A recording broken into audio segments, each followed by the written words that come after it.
Hello everyone, wishing you all a wonderful day. Today we will explore together what happens when the greatest Christmas gift isn't wrapped under a tree, but arrives as a tiny heartbeat waiting to be born. If you enjoy this touching story of Jack and Tu Tien's last Christmas before becoming parents, don't forget to subscribe to the channel so you never miss our next videos. In the final days of her pregnancy, Tu Tien lived in a quiet kind of wonder. Winter had fully settled in, and beyond the windows, everything looked cold, pale, and still. Frost clung to the glass each afternoon, but inside, surrounded by soft light and silence, Tu Tien felt a warmth that seemed to come from somewhere deeper than her body. Late in the afternoons, she often stood by the frosted window with both hands resting gently on her heavy belly, watching the fading light settle over the rooftops.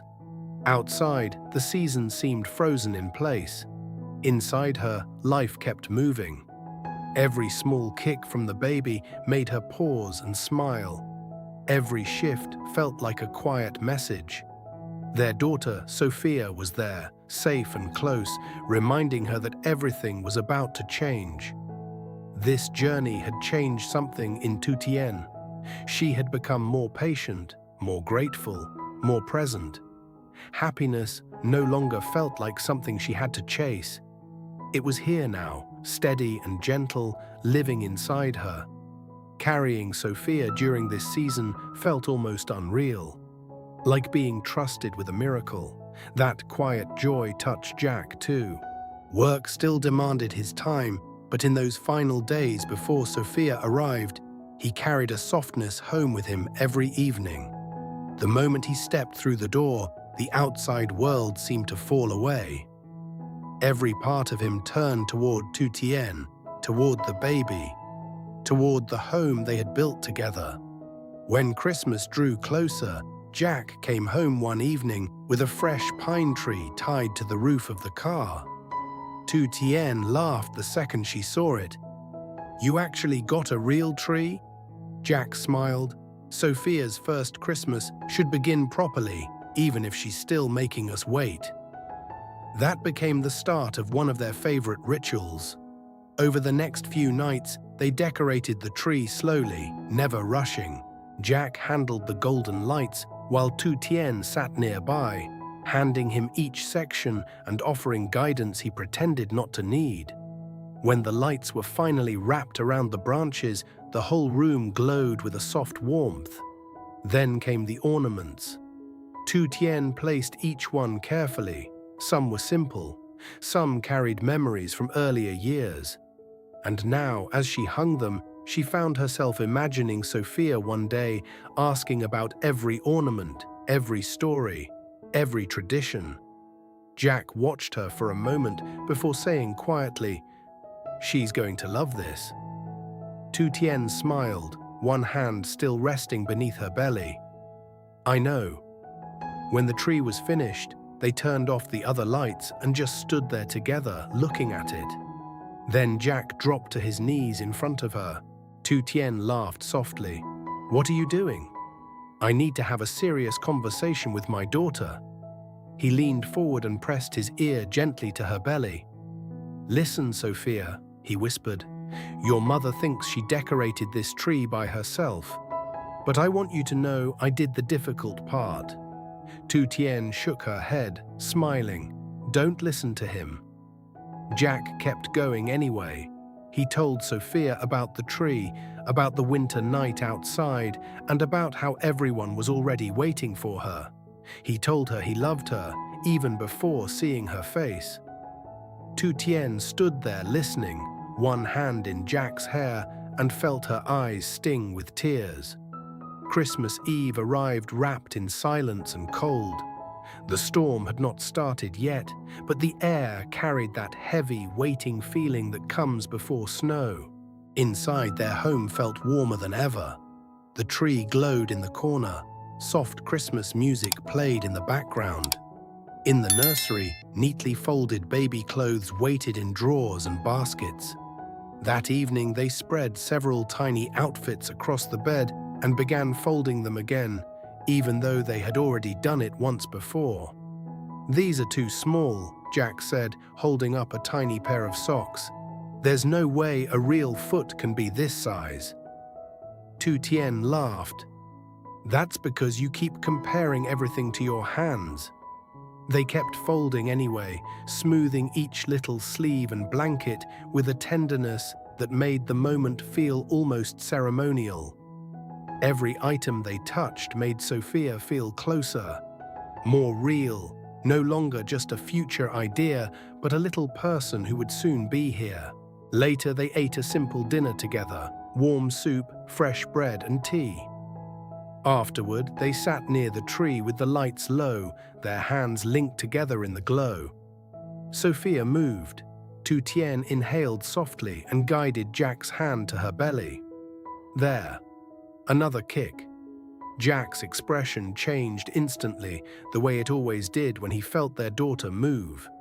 Wonder. Gratitude. A little disbelief that never quite left him. "She's awake," he whispered. For a long moment, neither of them said anything else. They just sat there, listening to the music, feeling Sophia move as though she were already part of the evening with them. Peace settled over the room so completely that it almost felt unreal. But life does not ask permission before it changes. A sharp pain tore through Tu Tien's abdomen so suddenly that her whole body stiffened. The breath left her lungs in one startled gasp. Her fingers tightened hard around Jack's hand. Jack turned instantly. "Tu Tien." She tried to answer, but another wave of pain hit before the words could come. It was stronger this time, fierce and wrong, and the expression on her face changed so quickly that all the warmth in Jack's chest turned to ice. She bent forward, one hand gripping the edge of the sofa, the other clutching her belly. "Jack, something's wrong." The Christmas music kept playing for one strange, awful second, gentle and cheerful against the reality crashing into the room. Then Jack crossed the space in 2 quick steps and turned it off. Outside, the first hard winds of the storm slammed against the windows. Inside, panic arrived all at once. Another pain hit. Tu Tien cried out, unable to hide it now, and Jack felt fear cut through him with terrifying clarity. This was too soon. Far too soon. Sophia was not supposed to come yet. But there was no time to think, only time to move. Jack grabbed the hospital bag with one hand and helped Tu Tien to her feet with the other. Snow had started falling fast outside, the wind rising into a low howl that rattled the frosted glass. "It's okay," Jack said, though his own pulse was hammering. "I've got you. We're going now." Another contraction hit before they reached the door. Tu Tien clung to him, breathless and trembling, her face pale with pain. Jack held her tighter, looking out at the dark, snow-filled night ahead. And as the storm closed in around them, he knew only one thing for certain. Whatever waited in that freezing darkness, he had to get her through it. Jack didn't waste another second. He wrapped Tu Tien in her winter coat, threw on his own, grabbed the hospital bag, and guided her carefully out the door. The hallway felt too narrow, the elevator too slow, every second too heavy. Tu Tien leaned against him, breathing hard, one hand gripping his arm, the other pressed to her belly as another sharp wave of pain moved through her body. When the elevator opened into the lobby, the storm hit them at once. Snow was coming down fast, blown sideways by fierce wind. The parking lot was already turning white. Jack opened the passenger door, helped Tu Tien in as gently as he could, then rushed around to the driver's side and started the car with shaking hands. "Look at me," he said, turning toward her for one quick second. "Stay with me, okay? Breathe with me." Tu Tien nodded, but another contraction stole the strength from her face. She closed her eyes and gripped the seat as Jack pulled the car out into the storm. The roads were awful. Snow covered the lane markings almost immediately, and wind slammed hard against the windshield in relentless bursts. The wipers moved as fast as they could, but visibility was still terrible. Every traffic light felt like an enemy. Every car ahead felt too slow. Jack leaned forward over the steering wheel, jaw tight, both hands locked in place as he pushed through the freezing darkness. Beside him, Tu Tien's breathing turned uneven. The contractions were coming harder now and closer together. She tried to stay calm, tried to count her breaths, but pain kept tearing her focus apart. "Jack," she whispered, her voice thin with fear. "I know," he said quickly, "we're almost there." He reached for her hand at a red light, and she grabbed it instantly. Outside, the storm howled across the city, streetlights blurred in the snow. The car slipped once at an intersection, and Jack felt a bolt of fear shoot through him, but he corrected it and kept going. Tu Tien cried out and bent forward as much as the seatbelt allowed. Jack's heart nearly stopped. "I'm scared," she whispered. That was the moment that nearly broke him. Jack tightened his grip on the wheel. "You're not alone. Do you hear me? You are not doing this alone." At last, the hospital sign appeared through the blowing white.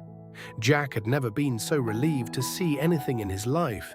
He pulled into the emergency entrance, jumped out, and rushed to her side. Tu Tien cried out as another contraction came, and Jack wrapped one arm around her, the other carrying the bag, half lifting her through the sliding doors. The bright lights inside felt harsh after the dark storm. Everything moved quickly after that. A wheelchair appeared. A nurse began asking questions in a calm, urgent voice. Another took the papers from Jack's unsteady hands. Tu Tien was already being rushed down the corridor while he tried to answer clearly enough to matter. "She's 36 weeks, he said, breathless. "The pain started suddenly. It's getting stronger." "We're taking care of her now," the nurse said. Inside the delivery room, panic gave way to focus. Machines beeped softly. Nurses moved with trained precision. Instructions came in steady voices. Tu Tien was placed on the bed, monitored, examined, reassured, and still the fear in the room would not fully leave. Because everyone understood the same thing. Sophia was coming early. Jack stayed beside Tu Tien through every moment. He held her hand while they checked her. He brushed damp hair away from her forehead when the pain made her eyes squeeze shut. He answered questions when she couldn't, and whenever fear rose on his face, he forced it back down before she could see it. Tu Tien turned to him during one contraction, breathless and trembling. "She'll be okay, right?" Jack's throat tightened. He wanted certainty. He wanted to promise her that nothing would go wrong, that Sophia would arrive safely, that by morning they would be holding their daughter and crying with relief. But the only thing he could promise honestly was this. "I'm here," he said, pressing her hand to his lips, "and I'm not leaving." Outside, the storm deepened, rattling the hospital windows with hard wind and sleet. Inside, time lost all shape. Minutes stretched into something larger, marked only by breathing, pain, instructions, and urgency. Tu Tien fought through each contraction with everything she had. The fear that this was happening too early never fully left her. Every time she heard the word premature, her heart clenched. But she kept going. She had to. For Sophia, Jack became her anchor. He counted breaths with her. He spoke into the chaos with a low, steady voice. When she said she couldn't do it, he told her she could. When she cried, he held tighter. When she shook with fear, he reminded her, "Our girl is strong. Just stay with me. One breath at a time." Then suddenly, everything intensified. The room sharpened. Voices changed. Nurses moved faster. A doctor stepped closer. Someone told Tu Tien it was time. Jack felt his pulse roaring in his ears. "Come on," he whispered, his own eyes shining now. "Bring her to us." Tu Tien cried out with the final effort, every ounce of strength and fear and love in that single moment. And then, a cry. Small, thin, but unmistakably alive. The entire room changed. Jack stopped breathing for one suspended second. Tu Tien's face crumpled into tears. Their daughter had arrived. Sophia cried again, fragile but real, and it was the most beautiful sound either of them had ever heard. The doctor moved quickly, the nurses careful and alert, because Sophia was early and still needed close attention. But even in the middle of that urgency, the miracle of her arrival filled the room. Jack let out a broken laugh that turned into a sob. "She's here," he whispered. Tu Tien was crying openly now, exhausted beyond words, her face wet as she turned her head, desperate for a glimpse. For one precious moment, they brought Sophia close enough for them to see her. She was tiny, so much smaller than they had imagined. Her little mouth opened in another thin cry, her whole existence impossibly delicate and fiercely real at the same time. Tu Tien reached for her instinctively, tears falling harder. "Sophia." Jack wrapped one trembling arm around her shoulders as they both looked at their daughter, overwhelmed by awe, relief, and a love so immediate it hurt. Outside, the winter storm still raged through the darkness, but inside that bright hospital room, with fear still in the air and hope rising through it, their fragile miracle had arrived. And for the first time that night, Jack and Tu Tien allowed themselves to believe that they had made it through the darkness together. Những ngày cuối thời kỳ, Tử Tiên cảm nhận được niềm vui sâu lắng bình yên khi mùa đông buông xuống bên ngoài. Đứng bên cửa sổ phủ đầy sương giá, cô trân trọng từng cử động của con gái chưa chào đời. Và nhận ra thêm chiếc lòng mẹ khiến cô kiên nhẫn hơn, biết ơn và sống trong khoảnh khắc. Sắc cũng chia sẻ niềm vui hạnh phúc bằng bạn đó cùng nhau. Họ biến việc chuẩn bị Giáng sinh thành những nghi lễ nhẹ nhàng trang trí hay thông gốc, những bộ quần áo nhỏ xinh cho bé và trò chuyện với Anna trước khi bé chào đời và đi Giáng sinh. Ngôi nhà của họ tràn ngập hơi ấm, tình yêu và hy vọng. Những bình yên ấy bị phá vỡ khi Tử Tiên đột ngột bị đau dữ dội trong dạ sinh non. Trong cơn khi cơn bão tuyết dữ dội và tràn ra ngoài rất vội vã đưa cô đến bệnh viện để chờ tiếp. Sau một